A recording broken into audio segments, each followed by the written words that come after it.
لله نحمده ونستعينه ونستغفره ونؤمن به ونعوذ بالله من شرور أنفسنا ومن سيئات أعمالنا من يهده الله فلا مضل له ومن يضلل فلا هادي له وأشهد أن لا إله إلا الله وحده لا شريك له وأشهد أن محمدا عبده ورسوله الذي أرسله بالحق بشيرا ونذيرا وداعيا إلى الله بإذنه وسراجا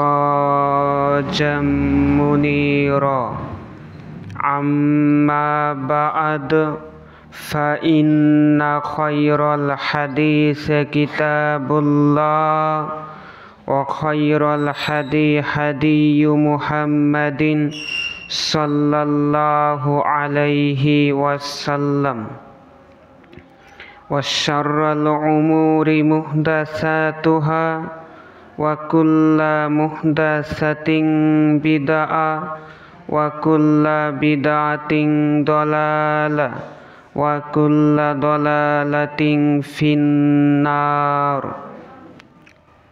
أما بعد فإن تعفيل كلامه المجيد والفرقانه الحميد بعد أعوذ بالله من الشيطان الرجيم يا أيها الذين آمنوا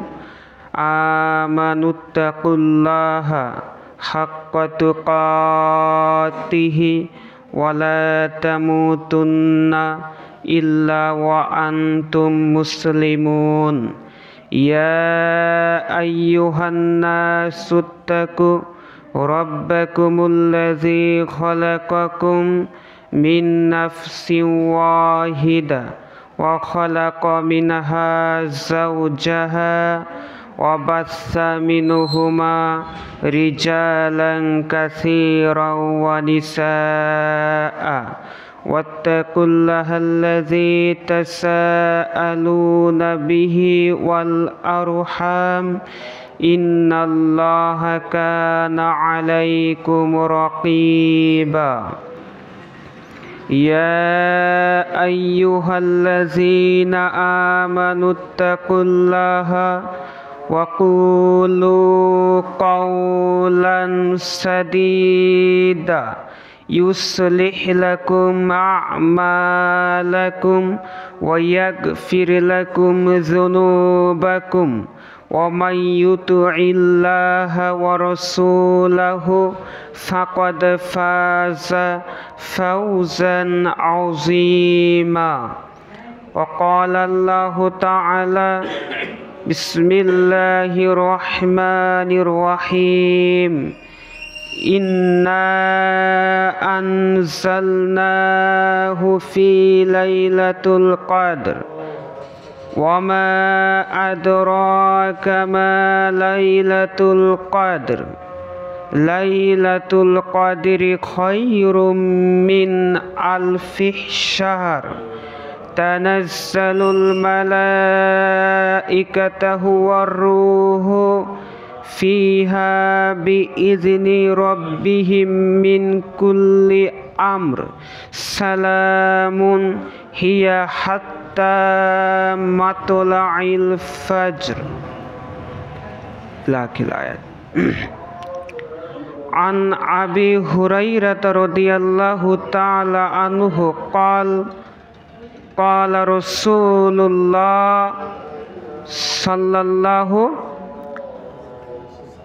عليه وسلم من قام ليلة القدر إيمانا واحتسابا غفر له ما تقدم من ذنبه মুত্তাফাকুন আলাই। আলহামদুলিল্লাহ, সমস্ত প্রশংসা, সমস্ত গুণগান সেই মহান আল্লাহ তাআলার জন্য, যে আল্লাহ সুবহানাহু ওয়া তাআলা আমাদেরকে রমজানের তৃতীয় শুক্রবার, তাই না, রমজানের শেষ মুহূর্তে তৃতীয় শুক্রবার যে আল্লাহ আমাদেরকে কবুল করেছেন, তার অশেষ মেহেরবানিতে আমাদেরকে পবিত্র জুমার দিনে পবিত্র স্থানে, পৃথিবীর উৎকৃষ্ট স্থানে আসার বসার, পবিত্র কুরআন ও সহি হাদিসের কিছু কথা আল্লাহ তাআলার দেওয়া জবান দিয়ে, তারই দেওয়া কান দিয়ে বলার এবং শ্রবণ করার, যে আল্লাহ রাব্বুল আলামিন তৌফিক দান করিতেছেন, করুছেন, করবেন, ওই আল্লাহর জন্য শুকরিয়া প্রশংসা আদায় করছি, বলি আলহামদুলিল্লাহ। জুড়ে আলহামদুলিল্লাহ। দরুদ ও সালাম বর্ষিত হোক, দিলে আগে দেন, বিশ্ব মানবতার মুক্তির দূত, মুক্তির দিশারি আহমদ মুস্তফা, মুহাম্মদ মুস্তফা, বিশ্ব নবী, বিশ্ব নেতা, যে নবী আমাদেরকে সুপারিশ করে জান্নাতে নিয়ে যেতে পারবেন, সেই নবীর প্রতি অসংখ্য অগণিত দরুদ ও সালাম বর্ষিত হোক। সকলে বলি আল্লাহুম্মা আমিন।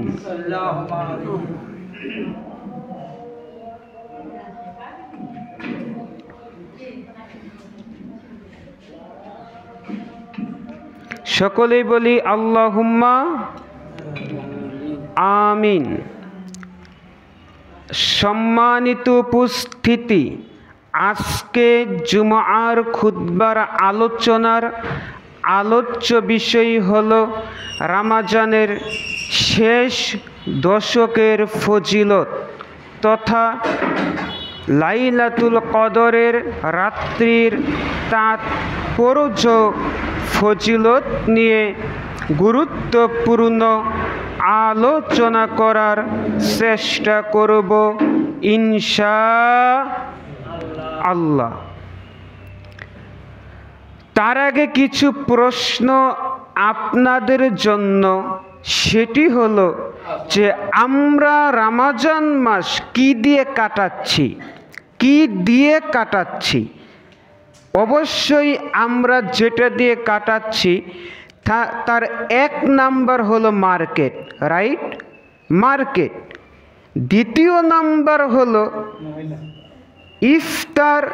ইফতারি আমরা নিয়ে ব্যস্ত আছি, বুট বুন্দা, হ্যাঁ, এগুলা মার্কেট। কি স্ত্রীর জন্য কাপড় এনেছেন, কাপড়টাও পছন্দ, স্বামীকে গালি দিচ্ছে, স্ত্রীও স্বামীর সাথে যাচ্ছে মার্কেটে, যে কাপড় আনছে স্বাদ মিটছে না। যদিও এই বিষয়ে হাদিস বলা দরকার মহিলাদের ব্যাপারে, যদি আলোচনার বিষয় অন্যটা, তারপরেও যদি একটা হাদিস, কয়টা কথা বলেন, একটা হাদিস বলি বা দুটা হাদিস বলি, শুধু হাদিস বলবো, মা বোন আপনাদের বলছি, রাগ করিয়েন না আমার উপর, দুইটা হাদিস বলবো, আপনারা মনোযোগ দিয়ে শ্রবণ করবেন, শুনবেন। এক নাম্বার হাদিস, রাসূল সাল্লাল্লাহু আলাইহি ওয়াসাল্লাম সূর্যগ্রহের সালাত আদায় করেছেন। আল্লাহর নবী সূর্যগ্রহের সালাত আদায় করেছেন। অন্যান্য সালাতের চাইতে সূর্যগ্রহের সালাতটা ভিন্ন। আমি ওদিকে যাচ্ছি না। আল্লাহর নবী সালাতের ভিতরে সামনের দিকে এগিয়ে গেলেন, তারপর তার হাতটা বাড়িয়ে দিলেন, বের করে দিলেন। আল্লাহর নবী আবার পিছন দিকে ফিরে আসলেন। খুব মনোযোগ সহকারে শুনুন সম্মানিত উপস্থিতি। আল্লাহর নবী সালাত শেষ করলেন। সালাত শেষ করার পরে উপস্থিত মুসল্লি তথা সাহাবীরা রাসূল সাল্লাল্লাহু আলাইহি ওয়াসাল্লামকে প্রশ্ন করলেন, হে আল্লাহর নবী, আপনি সালাতের ভিতরে সামনের দিকে গেলেন, সামনের দিকে এগিয়ে গেলেন, আপনার হাত বাড়িয়ে দিলেন, আবার পিছনের দিকে ফিরে আসলেন। আল্লাহর নবী, আপনি এরকম করলেন কারণ কি? রাসূল সাল্লাল্লাহু আলাইহি ওয়াসাল্লাম বলছেন, সাহাবীরা শুনো, ও সাহাবীরা তোমরা শুনো, আমি এরকম করলাম কেন? আমি যখন সালাত আদায় করেছিলাম তখন আমার সামনে জান্নাত তুলে ধরা হলো। বলি সুবহানাল্লাহ। সালাতের ভিতরে রাসূল সাল্লাল্লাহু আলাইহি ওয়াসাল্লামকে জান্নাত দেখানো হলো। তখন আল্লাহর নবী বলছেন, আমি ওই জান্নাতের দিকে এগিয়ে গেলাম। আমি যে দেখলাম জান্নাতের ভিতরে থুকাই থুকাই আঙ্গুর ধরে আছে। আমি আল্লাহর নবী হাতখানা বাড়িয়ে দিলাম, আঙ্গুর নিব নিব ভাব।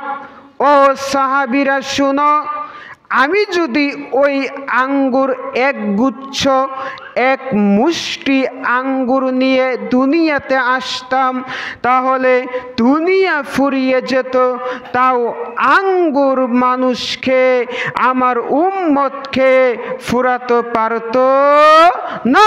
তাহলে জান্নাতের আঙ্গুরের নিয়ামত কম না বেশি? কথা বলেন বেশি। সম্মানিত উপস্থিতি, আল্লাহর নবী বলছেন আঙ্গুর নিব নিব ভাব। তৎক্ষণাৎ আমার সামনে জাহান্নামকে তুলে ধরা হলো। তখন আমি পিছন দিকে ফিরে আসলাম। সাহাবীরা শুনো, আমি জাহান্নামে অতিরিক্ত মহিলা দেখতে পেলাম। তখন সাহাবীরা বলছেন, ওগো আল্লাহর রাসূল সাল্লাল্লাহু আলাইহি ওয়াসাল্লাম, কিসের জন্য মহিলারা এত জাহান্নামে যাবে? তখন আল্লাহর নবী বলছেন, তারা কুফরি করার কারণে অতিরিক্ত জাহান্নামে যাবে। তখন সাহাবীরা বলছেন, হে আল্লাহর নবী, তারা কি আল্লাহর সাথে কুফরি করবে? তখন আল্লাহর নবী বলছেন, জি না, আল্লাহর সাথে তারা কুফরি করবে না। তাহলে কি? তারা স্বামীর সাথে কুফরি করবে। কিভাবে? আল্লাহর নবী বুঝিয়ে দিলেন যে শুনো, তোমাদের বিবি তোমাদের সাথে 12 বছর সংসার করেছে, 12 বছর যে সংসার করেছে, 12 বছরের ভিতরে তুমি 11 বছর তোমার স্ত্রী যা চেয়েছে তুমি তাই দিয়েছ। কানের ফুল, নাকের দুল, তারপরে টাঙ্গাইলের শাড়ি, হ্যাঁ, যাই চাচ্ছে আপনি দিচ্ছেন। আমিও আপনাদের ওইরূপ উদাহরণ দিয়ে বুঝাচ্ছি, সব দিয়েছেন। সম্মানিত উপস্থিতি, একদিন আপনি আপনার নিকট টাকা নেই, পয়সা নেই, কিন্তু স্ত্রীকে ভালোবাসেন। আপনার নিকট স্ত্রী এসে বলছে, ওগো স্বামী, আমাকে ওই ব্লাউজ কিনে দিতে হবে বা ওই বুরকাটা কিনে দিতে হবে। তখন আপনি বলছেন, ওগো আমার সোনার বিবি, ওগো আমার আদরের স্ত্রী, তুমি যে ওই কাপড়টা কিনে নিতে চাচ্ছ, আমার আকাঙ্ক্ষা, আমার মনের ইচ্ছা আমি যেন তোমাকে কিনে দিতে পারি, কিন্তু দুঃখজনক হলো সত্য যে আমার কাছে তৎক্ষণাৎ টাকা নাই, পয়সা নাই। তখন আপনার ওই স্ত্রী বলছে, তোমার কাছে বিয়ে বসে কি হলো? তোমার সাথে বিয়ে বসে আমি শান্তি পেলাম না। 12 বছর তোমার সাথে যতদিন সংসার করেছি, যতদিন ঘর সংসার করেছি, যতদিন তোমার সাথে কাটাচ্ছি, ততদিনের ভিতরে একদিনও আমি তোমার সাথে শান্তি পাইনি। রাসূল সাল্লাল্লাহু আলাইহি ওয়াসাল্লাম বলছেন, অধিকাংশ নারী এই কথার কারণে জাহান্নামে যাবে। কথা বুঝতে পারেন? মা ও বোন, আপনাকে বলি শুনুন, তাহলে ধৈর্যশীল হন। হস্টেনি মহিলা হয়েন না। হস্টেনি মহিলা ডাইনি মহিলা, আপনার স্বামী অল্প কামাই করে, অল্প রোজগার করে, এখন আপনার ঘরে 4খানা বেগুন আছে, এখন আপনার ঘরে অভাব, 4খানা বেগুন আছে, 5খানা আলু আছে, এখন আপনি কি করবেন? আপনারা 3 জন ঘরে খান, ওই বেগুন দিয়ে আপনি একটা বেগুন দিয়ে আপনি কিভাবে পারে দিবেন, এটা আপনার চিন্তা থাকতে হবে। সংসারে আয় উন্নতি করার একটা টেনশন আপনার থাকতে হবে। স্বামীর কাছ থেকে টাকা নিচ্ছেন, অনেক ভাইয়েরা স্ত্রী যা টাকা দেয় কি দেয় না? হ্যাঁ, স্ত্রীর টাকা চাইলে দিয়ে দেয়। একই টাকা কি করবেন আপনি? ব্যাংক, হ্যাঁ, মহিলারা হচ্ছে ব্যাংক, ওই টাকা জড়াবেন। আপনার সংসারে শান্তি, ভালোবাসা বৃদ্ধি করার অন্যতম উপায় হলো, যখন আপনার স্বামীর হাতে টাকা থাকবে না, আপনাকে যে টাকাগুলা দিয়েছিল আপনার স্বামী বাজার করবে, চিন্তিত হবে। আপনি পারলে ওই জমাকৃত টাকা থেকে 1 হালি ডিম কিনবেন, আলু কিনে, বেগুন কিনে রান্না করে রেখে দিবেন। আপনার ঘরে যখন স্বামী আসবে, তখন আপনি বলবেন যে আমি তো রান্না করেছি কি ডিম। তখন স্বামী বলবে, কোথায় পেলা? তখন বলবে, ওই যে তুমি টাকা দিয়েছিলা আমাকে শাড়ি কেনার জন্য, আমাকে কাপড় কেনার জন্য, আমি ওই টাকাটা জড়িয়েছিলাম এবং কি এই টাকা দিয়ে বাজার করেছি। বলেন তো ওই সংসারে শান্তি আসবে কি আসবে না? তখন স্বামী স্ত্রীর ভিতরে একটা বিশ্বাস তৈরি হবে। আর যদি এরকম কাজ না করেন, তাহলে স্বামী স্ত্রীর ভিতরে কি হবে না? বিশ্বাস তৈরি হবে না।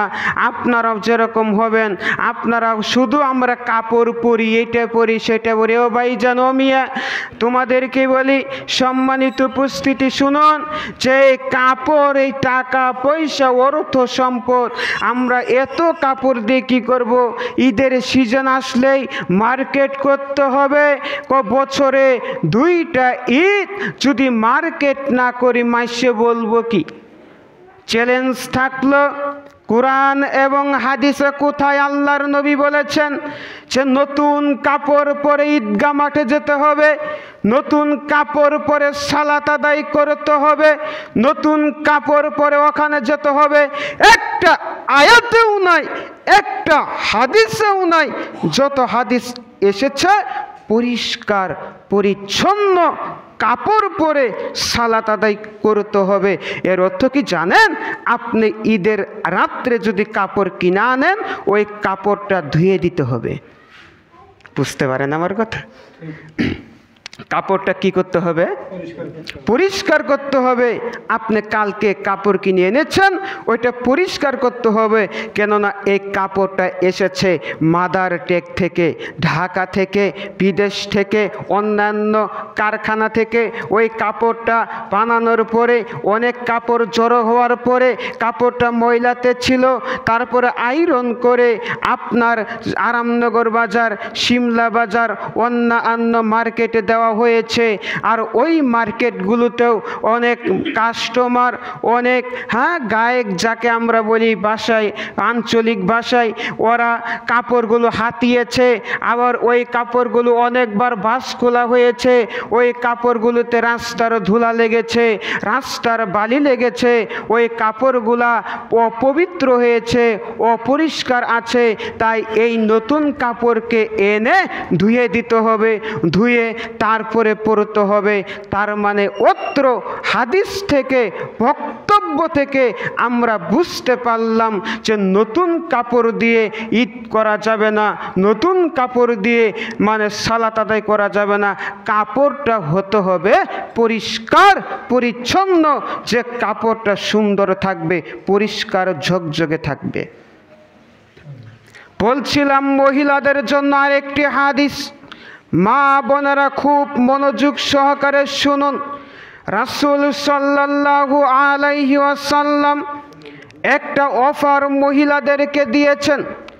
রবি, এয়ারটেল, বাংলা লিংক, এই সিমগুলাতে যেরকম অফার আসে ঠিক ওই রকমভাবে রাসূল সাল্লাল্লাহু আলাইহি ওয়াসাল্লাম মহিলাদেরকে একটা অফার দিয়েছেন।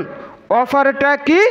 রাসূল সাল্লাল্লাহু আলাইহি ওয়াসাল্লাম বলেছেন, কোনো মহিলা যদি 4টি কাজ করতে পারে, 4টি ইবাদত করতে পারে, 4টি আমল করতে পারে, তাহলে তার জন্য জান্নাতের 8টি দরজাই খোলা।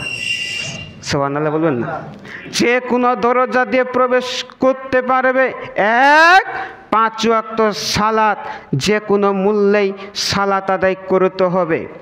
ভাত রান্না করতেছেন, জাল দিয়েছেন, আজান দিয়ে দিয়েছে, এখন আপনার ভাত রান্না বন্ধ করে উজু করে সালাত আদায় করতে হবে। ভাত যদি একটু দেরি হয় তাহলে গুনাহ হবে না, কিন্তু সালাত যদি আউয়াল ওয়াক্তে ছুটে যায় তাহলে আপনার গুনাহ হবে। কেননা আল্লাহ কোরআনে বলেছেন, ইন্না সলাতা কানাত আলাল মুমিনিনা মাওকুতা, মুমিনদের জন্য নির্দিষ্ট সময়ে সালাতকে ফরজ করা হয়েছে। তার মানে একটা সালাতের কি আছে? নির্দিষ্ট সময় আছে। 2 নম্বর হলো রমজান মাসের সিয়াম পালন করতে হবে।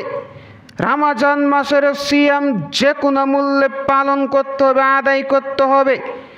প্রশ্ন করে হুজুর, 7 বছর থেকে সালাত ফরজ হয়, তাহলে সিয়াম কত বছর থেকে ফরজ হয় এটা জানার দরকার আছে কি নাই? বালেক হওয়ার পরে বালেকের আলামত বুঝতে হবে। বালেকের আলামত হচ্ছে, কেউ মাইন্ড করিয়েন না, বগলের নিচের লোম, নাভির নিচের লোম যখন একটা পুরুষের বা নারীর হবে তখন বুঝতে হবে সেই পুরুষ নারী বালেক। তার মানে তাদেরকে তখন থেকে সিয়াম পালন করতে হবে। তার আগে আপনার সন্তানকে আপনি শিক্ষা দেন। কথা বুঝতে পারেন আমার? শিক্ষা দেন। সম্মানিত উপস্থিতি, বলতে চাচ্ছিলাম 2 নাম্বার হলো আপনার স্বামীর খেদমত করতে হবে।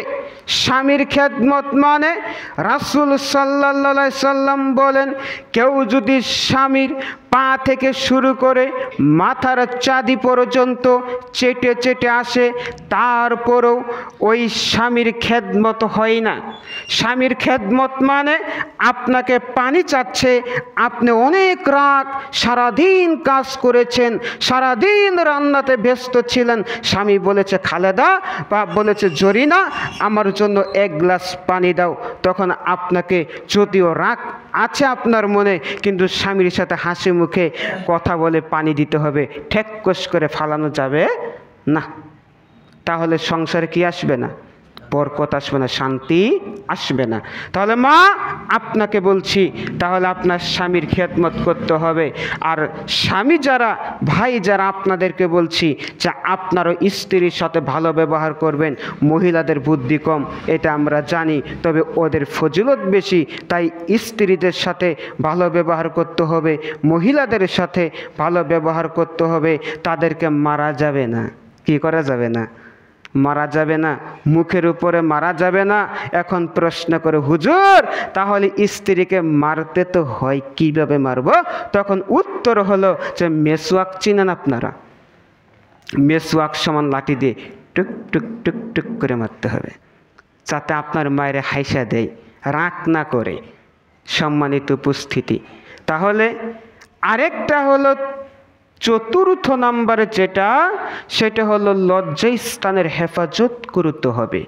কেননা আল্লাহর নবী অন্য বর্ণনায় বলছেন, তোমরা মুখ মানে জিহ্বাকে তোমরা হেফাজত করো, লজ্জাস্থানকে হেফাজত করো।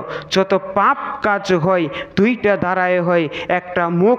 যত মিথ্যা, যত মুনাফিকি কাজ করা হয়, কথা বলা হয়, সব কথা আমরা মুখ দিয়ে বলি, ঠিক কিনা? আরেকটি হলো যত জেনাকার আছে, যত পাপ কাজ আছে, আরেকটা দিয়ে হয়, সেটা লজ্জাস্থান। এই দুটাকে হেফাজত করতে হবে। তাহলে এই চারটি কাজ যদি কোনো মহিলা করে মৃত্যুবরণ করে, তাহলে রাসূল সাল্লাল্লাহু আলাইহি ওয়াসাল্লাম বলছেন তার জন্য জান্নাতের 8টি দরজাই খোলা। সুবহানাল্লাহ। আজকের মতো মহিলাদের আলোচনা এখানেই স্থগিত, শেষ। আলোচনার বিষয় নিয়েছিলাম কদর, মনে আছে আপনাদের? রমজানের শেষ দশকের ফজিলত। পবিত্র কুরআনে সূরা বাকারা 2 নম্বর সূরা 185 নম্বর আয়াত, মহান আল্লাহ বলছেন, শাহরু রমাদানাল্লাযী উনজিলা ফীহিল কুরআন। আমি আল্লাহ বলছেন যে রমজান মাসে কুরআনকে অবতীর্ণ করা হয়েছে, নাজিল করা হয়েছে। এর অর্থ আমরা জানতে পারলাম যে রমজান মাস, এই পুরা মাসটা এত ফজিলতপূর্ণ, এত গুরুত্ব হওয়ার কারণ হলো এ মাসে কি অবতীর্ণ হয়েছে? কোরআন। এবং কি আরেকটি প্রশ্ন আপনাদের কাছে কেউ জানেন কি না? বলেন তো, দিনের ভিতরে সবচাইতে শ্রেষ্ঠ দিন কোনটা? কুরবানির দিন। আর রাতের ভিতরে সবচাইতে শ্রেষ্ঠ রাত হলো কদরের রাত। সম্মানিত উপস্থিতি, তো কুরবানির দিন, কদরের রাত। আজকে আমরা আলোচনা করব কদরের রাত নিয়ে। সেটি হলো, কদরের রাত এত গুরুত্বপূর্ণ কেন? জানতে হবে কি হবে না? জানতে হবে। আল্লাহ সুবহানাহু ওয়া তাআলা 30 নম্বর পারায় 97 নম্বর সূরাটির আয়াত হলো 5টি। কতটি? 5টি। আল্লাহ প্রথম নম্বর আয়াতে বলছেন, ইন্না আনজালনাহু ফি লাইলাতুল কদর। আল্লাহ বলছেন, নিশ্চয় আমি, এটা কুরআন, নিশ্চয় আমি কুরআনকে অবতীর্ণ করেছি কদরের রাত্রিতে। তাহলে এই কদরের রাত্রি এত গুরুত্বপূর্ণ, এত ফজিলতপূর্ণ হওয়ার কারণ হলো এই রাতে কি অবতীর্ণ হয়েছে?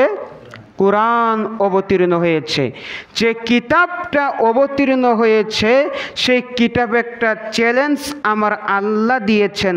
সূরা বাকারা 2 নম্বর আয়াত, যালিকাল কিতাবু লা রাইবা ফি হুদাল লিল মুত্তাকিন।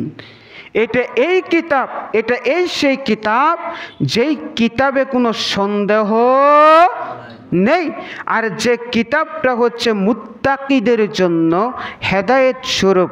তার মানে যারা কোরআনটা পড়বে সেই ব্যক্তি মুত্তাকি হবে, ওই ব্যক্তি আল্লাহর পথে আসবে তথা হেদায়েত প্রাপ্তি হবে। বলতে চাচ্ছিলাম, তারপরে 2 নম্বর আয়াতে আল্লাহ বলছেন, ওমা আদরাকা মা লাইলাতুল কদর। হে মুহাম্মদ, হে নবী, আপনি কি জানেন এটা কদর রাত্রি কি, লাইলাতুল কদর কি? তখন আল্লাহ তৃতীয় নম্বর আয়াতে বলছেন লাইলাতুল কদরি খায়রুম মিন আলফি শাহর। এটা হচ্ছে এমন রজনী, যে রজনী পাবে, যে এই রজনী পাবে সে হাজার মাসের চাইতেও, মানে হাজার মাস ইবাদত করলে যে নেকি পাবে তার চাইতেও অধিক নেকি আল্লাহ তার আমল নামায় দিয়ে দিবেন। সুবহানাল্লাহ। আল্লাহ কি বলছেন যে লাইলাতুল কদরি খায়রুম মিন আলফি শাহর, এটা এমন রজনী যেটা হাজার মাস অপেক্ষাও উত্তম শ্রেষ্ঠ। তার মানে শুধু হাজার মাস নয়, তার চাইতে উত্তম। যদি আমরা শুধু হাজার মাস গুনি তাহলে হবে 83 বছর 4 মাস। কিন্তু আল্লাহ এখানে ক্ষান্ত নয়, আল্লাহ বলছেন এর চাইতে অধিক নেকি। তার মানে কত নেকি পাওয়া যাবে আল্লাহু আলাম, আল্লাহই ভালো জানেন। তারপরে আল্লাহ বলছেন তানাজ্জালুল মালাইকাতু ওয়ার রূহু ফিহা বিইذনি রাব্বিহিম মিন কুল্লি আমর।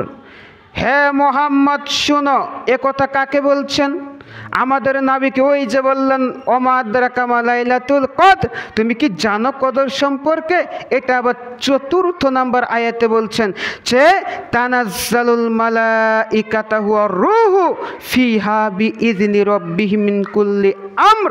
হে নবী শুনো, হে মোহাম্মদ শুনো, এটা এমন রজনী যে রজনীতে আসমান থেকে ফেরেশতা মণ্ডলী নেমে আসে। শুধু কি তাই? শুধু কি তাই না, আল্লাহ বলছেন যে ওয়ার রূহু, তথা রুহু মানে বুঝিয়েছেন জিব্রাইল আলাইহিস সালাতু ওয়াস সালামকে, যে জিব্রাইলের মাধ্যমে আল্লাহ সুবহানাহু ওয়া তাআলা ধীরে স্থিরে কোরআনের আয়াত আল্লাহর নবীর কাছে নাজিল করেছেন। যে জিব্রাইল আল্লাহর নবীকে কোরআন শুনে পড়াতো, যে আল্লাহর নবী জিব্রাইলকে কোরআন শুনে মানে কোরআন পড়ে শোনাতো, সেই জিব্রাইল আলাইহিস সালাতু ওয়াস সালাম এই রাত্রিতে ফেরেশতাদের নিয়ে, তথা শুধু ফেরেশতা নয় ফেরেশতাদের সরদার সহ আসমান থেকে জমিনে অবতরণ করেন। তারপরে আল্লাহ সুবহানাহু ওয়া তাআলা বলছেন সালামুন হিয়া হাত্তা মাতলাইল ফজর। আর শুনুন, এই ফেরেশতা অবতরণের ফলে যখন ফেরেশতা দুনিয়াতে আসে, তার ফলে দুনিয়াতে শান্তি ধারা নেমে আসে, শান্তি নেমে আসে, বরকত নেমে আসে, রহমত নেমে আসে। একথা কে বলছেন? আল্লাহ বলছেন সালামুন, এর অর্থ কি? শান্তি। সালামুন হিয়া হাত্তা মাতলাইল ফজর। এই রাত্রে ফেরেশতারা অবতরণ করেন আর শান্তি নেমে আসেন। আর ফেরেশতারা থাকেন কোন পর্যন্ত? ফজর ওয়াল ফাজরি, তথা ফজর এবং কি ওই সূর্য উদয় হওয়ার আগ পর্যন্ত ফেরেশতারা জমিনে থাকেন। এটা কোন রাত্রিতে থাকেন? কদরের রাত্রিতে। কথা বুঝতে পেরেছেন? তাহলে এই সূরা থেকে আমরা কি শিখতে পারলাম? যে আমরা শিখতে পারলাম যে এই রাত্রিতে কোরআন অবতীর্ণ হয়েছেন। 2, আমরা শিখতে পারলাম যে আল্লাহর নবীকে আল্লাহ প্রশ্ন করেছেন, হে নবী আপনি কি জানেন কদর কি?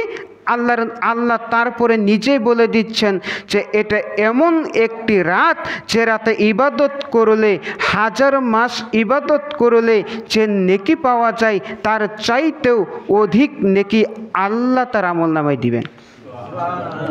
তারপরে আল্লাহ সুবহানাহু ওয়া তাআলা 3য় আয়াতে যেটা আমরা শিক্ষা পেলাম এই সূরা থেকে, সেটা হলো এই আয়াতে ফেরেশতা অবতীর্ণ হয় এবং কি জিব্রাইল আলাইহিস সালাতু ওয়াস সালাম সহ ফেরেশতাদের নিয়ে জমিনে অবতরণ করেন।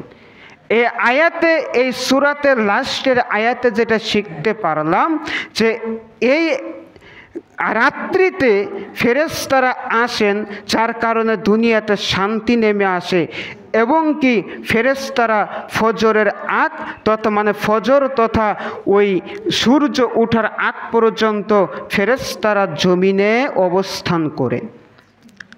সম্মানিত উপস্থিতি, তারপরে আপনাদেরকে একটা হাদিস বলবো, সেটি হলো কদরের ফজিলত। কি কদরের ফজিলত?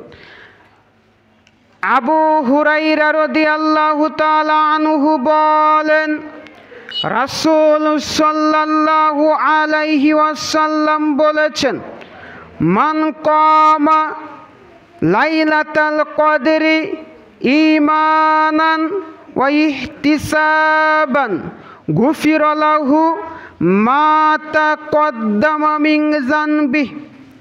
যে ব্যক্তি ঈমানের সাথে লাইলাতুল কদরের রাত্রিতে ইবাদত করবে, ইবাদতে কাটাবে, গুফিরা লাহু মা তাকদ্দামা মিন যানবিহি, তার পূর্বের যত গুনাহ আছে আল্লাহ ক্ষমা করে দিবেন।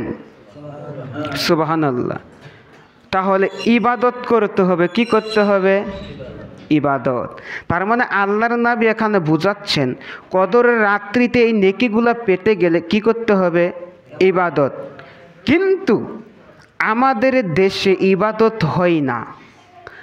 কি হয় না? ইবাদত হয় না। খিচুড়ি, বিরিয়ানি, জিলাপি এগুলার একটা আয়োজন করা হয়। বক্তারা জুব্বা পরে, সুন্দর কাপড় পরে ওয়াজ করার পর যাওয়ার সময় বলে, দিলেন না, পকেটে দিলেন না। তার গরম, পকেট গরম করা রাত, যে রাতকে নির্দিষ্ট করা হয়েছে 27শে রাত্রিতে। শুধু ওয়াজ করতে করতে কি ওয়াজ করা ইবাদত? ইবাদত মানে কি? কোরআন নাজিল হয়েছে রাতে, কোরআন পড়েন, জিকির আজকার করেন বেশি বেশি। জিকির কি? ইল্লাল্লাহ, হিমতে হিমতে, হ্যাঁ, জিকির। আপনার মুফতি বলেছে যে ইল্লাল্লাহ ছাড়া জিকির অচল। আমি বলেছি ঠিক, ইল্লাল্লাহ ছাড়া জিকির অচল। আমার নাম আক্তার। এখন আক্তার, তার বাদ দিলে কি থাকে? আক। তাহলে তার ছাড়া আমার নাম কি অসম্পূর্ণ না? সম্পূর্ণ কি করতে হবে? আক্তার। সম্পূর্ণ হতে হলে তার যুক্ত করতে হবে। তো এখানে ইল্লাল্লাহ ছাড়া যে জিকির অচল, এটা মুফতি ঠিকই বুঝেছে। তারপরে ঘুরিয়ে বলছে যে ইল্লাল্লাহ জিকির করতে হবে। ইল্লাল্লাহ ছাড়া জিকির অচল, তার মানে ছাড়া বলতে আরো অনেক কিছু আছে, শুধু ইল্লাল্লাহ নয়। লা ছাড়া জিকির অচল। লা ছাড়া কি অচল? জিকির অচল।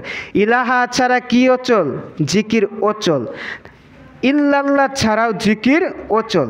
রাসূল সাল্লাল্লাহু আলাইহি ওয়াসাল্লাম বলছেন, আফদালু যিকরি লা ইলাহা ইল্লাল্লাহ, সবচাইতে উত্তম জিকির হলো লা ইলাহা ইল্লাল্লাহ, যার অর্থ আল্লাহ ব্যতীত প্রকৃত অর্থে, সত্যিকার অর্থে কোনো মাবুদ নেই, আর কোনো আল্লাহ নেই।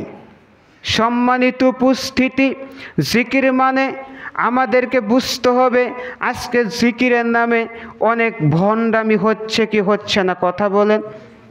হচ্ছে। সম্মানিত উপস্থিতি, তাহলে কদরের রাত্রিতে ইবাদত করতে হবে। ইবাদত কি? আপনি দুরাকাত করে সালাত আদায় করবেন, একটু করে বসবেন, ঘুম আসলে একটু ঘুমাবেন। আপনি দুরাকাত করে কি করবেন? সালাত আদায় করবেন। আপনি কোনো সূরাই পারেন না, সূরা ফাতিহা পারেন তো আলহামদুলিল্লাহ, সূরা ইখলাস পারেন তো আলহামদুলিল্লাহ। ওই সূরা ফাতিহার পর সূরা ইখলাস পড়তে থাকবেন, পড়তে যখন দাঁড়িয়ে না থাকতে পারবেন, তখন রুকুতে যাবেন। আল্লাহু আকবার। তারপরে সুবহানা রব্বিয়াল আযীম, সুবহানা রব্বিয়াল আযীম, সুবহানা রব্বিয়াল আযীম বলতে থাকেন, বলতে থাকেন, বলতে থাকেন। যখন আপনার সমস্যা হচ্ছে বা থাকতে পারতেছেন না, তখন সামি আল্লাহু লিমান হামিদা বলে উঠেন। এখন তাসবিহ পড়েন, তারপরে আবার সেজদার যান, সুবহানা রব্বিয়াল আলা বলতে থাকেন, বলতে থাকেন, বলতে থাকেন, আবার উঠেন। তার মানে দীর্ঘ হবে সালাত, তাড়াতাড়ি হবে না। সম্মানিত উপস্থিতি, ধীরগতিতে সালাত আদায় করতে হবে। তারপরে বসে যান, তাসবিহ টিপেন। তাসবিহ মানে কি? পুঁতি না, তাসবিহ মানে আঙ্গুল, তাসবিহ টিপেন। সুবহানাল্লাহ সুবহানাল্লাহ 33 বার এইভাবে টিপতে থাকেন, গুনতে থাকেন, তাসবিহ করতে থাকেন। তারপরে আপনি কি করবেন? আপনি কোরআন পড়েন। আপনি কোরআন পড়তে পারেন না, কেউ যদি পড়ার মতো মসজিদে আছে তাহলে তাকে বলেন যে তুমি পড়ো, আমি শুনি। পারেনি না, কেউ নেই, তখন সূরা ইখলাস পাঠ করবেন। কি করবেন?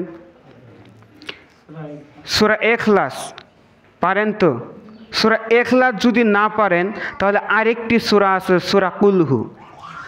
কি সূরা? সূরা কুলহু।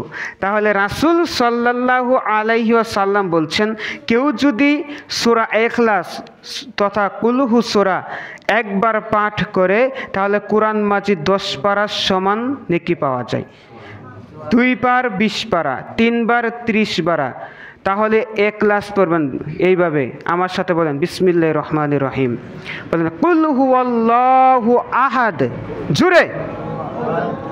আল্লাহুস সামাদ, লাম ইয়ালিদ ওয়ালাম ইউলাদ ওয়ালাম ইয়াকুল লাহু কুফুওয়ান আহাদ। তাহলে এখন আমরা কয় পারা সমান নেকি পেলাম? 10 পারা।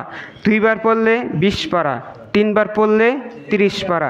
তাহলে আমরা বেশি বেশি সূরা ইখলাস তেলাওয়াত করব। এখন আসেন লাইলাতুল কদরের আলামত। আলামত কি? আমরা কিভাবে বুঝবো লাইলাতুল কদর যাচ্ছে? লাইলাতুল কদরের আলামত হলো যে ওই রাতটা বেশি গরমও থাকবে না, বেশি ঠান্ডাও থাকবে না, মাঝামাঝি থাকবে। আর ঝিরিঝিরি বৃষ্টি আসবে, বা মানে রাতটা ঠান্ডা থাকবে, মানে গরম থাকবে না, বেশি ঠান্ডাও থাকবে না, মাঝামাঝি থাকবে। আবার হাদিস থেকে প্রমাণ হয় যে আল্লাহর নবী কাদাচ্ছন্ন মাটিতে সেজদা করেছেন কদরের রাত্রিতে। তার মানে বৃষ্টি হতে পারে, এ রাতটা এরকম হবে। কিন্তু কোনো রাতকে নির্দিষ্ট করা যাবে না। বুখারীর হাদিস, রাসূল সাল্লাল্লাহু আলাইহি ওয়াসাল্লাম বলেন, তোমরা রমজানের শেষ দশকের রাত্রিগুলোতে লাইলাতুল কদর তালাশ করো। আল্লাহর নবী অন্য বর্ণনায় বলেন যে তোমরা রমজানের শেষ রাত্রিতে, মানে শেষ দশকের বেজোড়া রাত্রিগুলোতে কদর তালাশ করো। বেজোড়া রাত্রি কোনটি? 21 রাত, 2 23 রাত, 3 25 রাত, 4 27 রাত, 5 29 রাত। তার মানে এই 5টা হলো বেজোড়া রাত্রি। এখন আপনার হুজুর যদি পণ্ডিতি করে বলে 21ই জাগতে হবে তাহলে বিদাত হবে, 27ই জাগতে হবে তাহলে বিদাত হবে। রাসূল সাল্লাল্লাহু আলাইহি ওয়াসাল্লামের কথাকে মূল্যায়ন করতে হবে। সম্মানিত উপস্থিতি, তাহলে আমরা বুঝলাম যে কদরের রাত্রি বেজোড়া রাত্রিতে যাবে ইনশাআল্লাহ। আল্লাহ আমাদের কদরের রাত্রি পাওয়ার তৌফিক দান করুন, আমিন। আয়েশা রাদিয়াল্লাহু তাআলা আনহা রাসূল সাল্লাল্লাহু আলাইহি ওয়াসাল্লামকে বলছেন, হে আল্লাহর নবী, মানুষ যখন বুঝতে পারবে যে কদরের রাত্রি যাচ্ছে বা কদরের রাত্রিতে বিশেষ কোনো আমল আছে কি, তখন রাসূল সাল্লাল্লাহু আলাইহি সাল্লাম বলছেন জি আছে। আমলটি কি? তখন আল্লাহর নবী বলছেন এই দোয়াটি বেশি বেশি পড়বে। কি? আল্লাহুম্মা ইন্নাকা আফুউন তুহিব্বুল আফওয়া ফাফু আন্নি। এর অর্থ হলো, হে আল্লাহ, আপনি নিশ্চয়ই ক্ষমাশীল, আপনি ক্ষমাকে ভালোবাসেন, আপনি আমাদেরকে বা আপনি আমাকে ক্ষমা করে দিন। সুবহানাল্লাহ। তার মানে এই হাদিস থেকে, দোয়া থেকে আরেকটি শিক্ষা হলো, আল্লাহর কাছে যখন প্রার্থনা করবেন তখন সর্বপ্রথম আল্লাহর নিকট ক্ষমা চাইতে হবে। কেননা আদম সন্তান কে? রাসূল সাল্লাল্লাহু আলাইহি ওয়াসাল্লাম বলেছেন, কুল্লু বানি আদম খত্তাউন ওয়া খায়রুল খত্তাইনা আত-তাওয়াবুন। প্রত্যেক আদম সন্তান পাপী, তবে ওই পাপী উত্তম যে পাপ করার পরে তওবা করে ফিরে আসে, আল্লাহর নিকট ক্ষমা চাই। তাহলে আমরা কি? পাপী। তাহলে আমাদের ক্ষমা চাইতে হবে। প্রার্থনা শুরুতে কি করতে হবে? ইসমে আজম বলতে হবে। ইসমে আজম কি? ইসমে আজম, আল্লাহর গুণগান করতে হবে, দরুদ পড়তে হবে, ক্ষমা চাইতে হবে। সম্মানিত উপস্থিতি, তাহলে আমরা এটা বুঝতে পারলাম যে কদরের রাত্রি বেজোড়া রাত্রিতে যাবে। এখন আসুন সংক্ষিপ্তভাবে বোঝাচ্ছি। সেটি হলো যে সময় প্রায় শেষ। ইতেকাফ যারা করবেন, ইতেকাফ তাকওয়া অবলম্বনের, আল্লাহ যেহেতু কোরআনে রমজান মাসকে কেন্দ্র করে বলছেন লাআল্লাকুম তাত্তাকুন, যাতে তোমরা পরহেজগারিতা অর্জন করতে পারো, মুত্তাকি হতে পারো। তাহলে আল্লাহ এখানে বুঝাচ্ছেন যে মুত্তাকি হতে হবে। আর মুত্তাকি হওয়ার, পরহেজগারিতা অবলম্বন করা, তাকওয়া অর্জন করার আরেকটি বড় মাধ্যম হলো ইতিকাফে বসা। ইতিকাফে বসা, ইতিকাফ অর্থ লেগে থাকা, কিছুর সাথে কি থাকা? লেগে থাকা। আপনার সব চিন্তা বাদ দিতে হবে 10 দিনের জন্য, রমজানের শেষ 10 দিনের জন্য সব কিছুকে ত্যাগ করে মসজিদের এক কোণায় তাঁবু টানিয়ে বসে থাকতে হবে, ইবাদত করতে হবে ঈমানের সাথে, নেকির আশায়। জরুরি প্রয়োজন ব্যতীত মসজিদের বাইরে যাওয়া যাবে না। জরুরি প্রয়োজন ব্যতীত মানে আপনার স্থান ত্যাগ করা যাবে না। সম্মানিত উপস্থিতি, ইতিকাফ করতে হবে জামে মসজিদে, যে মসজিদে জুমার সালাত হয়, এই মসজিদে ইতিকাফ বসতে হবে। আর ইতিকাফ বসার সময় হলো 20 রমজান। আজকে কি রমজান? 20 রমজান ইফতারের আগ মুহূর্তে তথা সূর্য ডুবার আগ মুহূর্তে বেডিং পত্র নিয়ে আপনার স্থানে যেতে হবে। আবার শাওয়াল মাসের চাঁদ উঠলে তথা ইফতারের পরে আপনি মসজিদ থেকে বের হবেন, তার আগে বের হওয়া যাবে না। আর থাকতে হবে ওখানে কিসের মানে কি করার জন্য? ইবাদত করার জন্য। মোবাইল কাছে রাখবেন না।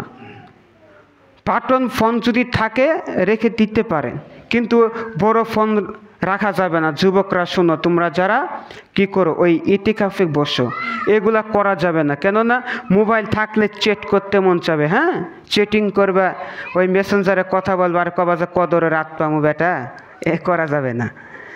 ইবাদত করতে হবে, কান্নাকাটি করতে হবে, ক্ষমা চাইতে হবে। তাহলে আর যারা ইতিকাফে বসবে তারা অবশ্যই কদরের রাত্রি পাবে ইনশাল্লাহ। সম্মানিত উপস্থিতি, তাহলে যারা ইতিকাফে বসবেন এই নিয়মগুলো মেনে চলবেন ইনশাআল্লাহ। আল্লাহ সুবহানাহু ওয়া তাআলা আমাদেরকে কদরের রাত্রি পাওয়ার তৌফিক দান করুন, ইতিকাফ করার তৌফিক দান করুন, সমস্ত বিদআত থেকে বের হয়ে আসার তৌফিক দান করুন। হ্যাঁ, আর এগুলো ইবাদত করতে হবে, পাপ কাজের সাথে জড়িত থাকা যাবে না। আপনি সিয়াম রাখছেন, বিড়ি খাচ্ছেন, সিগারেট খাচ্ছেন, ইফতারের পরে কাজ হবে না। ওই যে হাদিস, একদিন বিড়ি টান মারলে কয়দিন ইবাদত হবে না? 40 দিন। উজা কয়দিন? সিয়াম কতদিন? 30 দিন। তাহলে আপনি একদিন একটা যদি মারেন, উফ, মারার সাথে সাথে উজা তো হবে না, ঈদও হবে না। কি হবে না? ঈদও হবে না।